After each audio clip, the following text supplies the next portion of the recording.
ಒಂದ್ ಕಡೆಯಲ್ಲಿ ಈ ಕೊಲೆ ಪ್ರಕರಣದ ತನಿಖೆಯನ್ನ ಪೊಲೀಸರು ಚುರುಕುಗೊಳಿಸಿದ್ದಾರೆ. ಇತ್ತ ರೇಣುಕಾ ಸ್ವಾಮಿ ಕುಟುಂಬಸ್ಥರ ಗತಿ ಏನು ಎನ್ನುವಂತ ಪ್ರಶ್ನೆ ಕೂಡ ಇಲ್ಲಿ ಸರ್ವೇ ಸಾಮಾನ್ಯವಾಗಿ ಹುಟ್ಟುಕೊಡ್ತಾ ಇದೆ. ಹಾಗೇನೆ ರೇಣುಕಾ ಸ್ವಾಮಿ ಮನೆಗೆ ಮಾಜಿ ಸಚಿವ ಬಿಸಿ ಪಾಟೀಲ್ ಅವರು ಭೇಟಿಯನ್ನು ಕೊಟ್ಟಿದ್ದಾರೆ.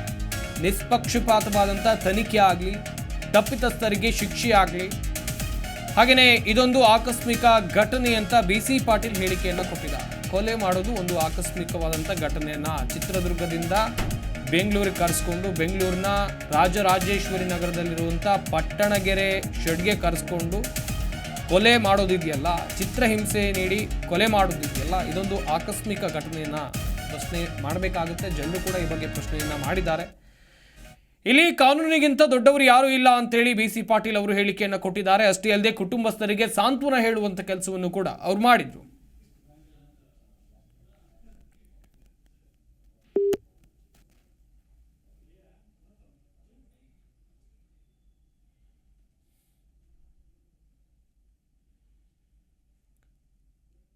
ದರ್ಶನ್ ಗ್ಯಾಂಗ್ನಿಂದ ರೇಣುಕಾ ಸ್ವಾಮಿ ಹತ್ಯೆ ಪ್ರಕರಣಕ್ಕೆ ಸಂಬಂಧಿಸಿದಂತೆ ರೇಣುಕಾ ಸ್ವಾಮಿ ಮನೆಗೆ ಮಾಜಿ ಸಚಿವ ಬಿಸಿ ಪಾಟೀಲ್ ಭೇಟಿ. ನಿಷ್ಪಕ್ಷಪಾತವಾದಂಥ ತನಿಖೆ ಆಗಲಿ, ತಪ್ಪಿತಸ್ಥರಿಗೆ ಶಿಕ್ಷೆ ಆಗಲಿ, ಇದೊಂದು ಆಕಸ್ಮಿಕ ಘಟನೆ ಎಂದ ಬಿಸಿ ಪಾಟೀಲ್. ಇಲ್ಲಿ ಕಾನೂನಿಗಿಂತ ದೊಡ್ಡವರು ಯಾರೂ ಇಲ್ಲ ಅಂತ ಹೇಳಿಕೆಯನ್ನು ಕೊಟ್ಟಿದ್ದಾರೆ ಬಿಸಿ ಪಾಟೀಲ್.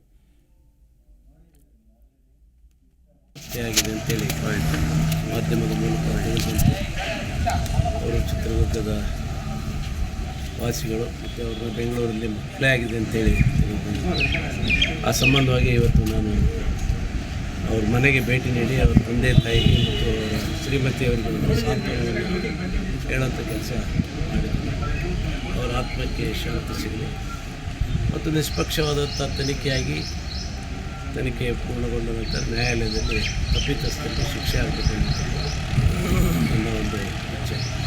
ಮತ್ತು ಕರ್ನಾಟಕ ಸರ್ಕಾರ ಇದೊಂದು ಆಕಸ್ಮಿಕ ಘಟನೆ, ಹಾಗಾಗಿ ಆ ಮಗು ತುಂಬ ಗರ್ಭಿಣಿ ಇದೆ, ಅವ್ರಿಗೇನಾದರೂ ಒಂದು ಉದ್ಯೋಗವನ್ನು ಒದಗಿಸ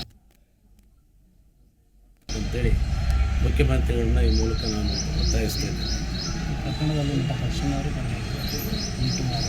ಯಾರಾದರೂ ಭಾಗಿಯಾಗಲಿ, ತಪ್ಪಿತಸ್ಥರೇ, ಕಾನೂನಿಗಿಂತ ದೊಡ್ಡವರು ಯಾರೂ ಇಲ್ಲ. ತನಿಖೆ ಪೂರ್ಣಗೊಂಡು ತಪ್ಪಿತಸ್ಥರು ಅಂತಕ್ಕಂಥಂದರೆ ನ್ಯಾಯಾಲಯದಲ್ಲಿ ಕಾನೂನು ಪ್ರಕಾರ. ಜಿ ಕನ್ನಡ ನ್ಯೂಸ್ ಈಗ ನಿಮ್ಮ ಮನೆಯಲ್ಲೇ ನೋಡಿ. ಎಲ್ಲ ಕೇಬಲ್ಗಳಲ್ಲಿ ಈಗ ಲಭ್ಯ.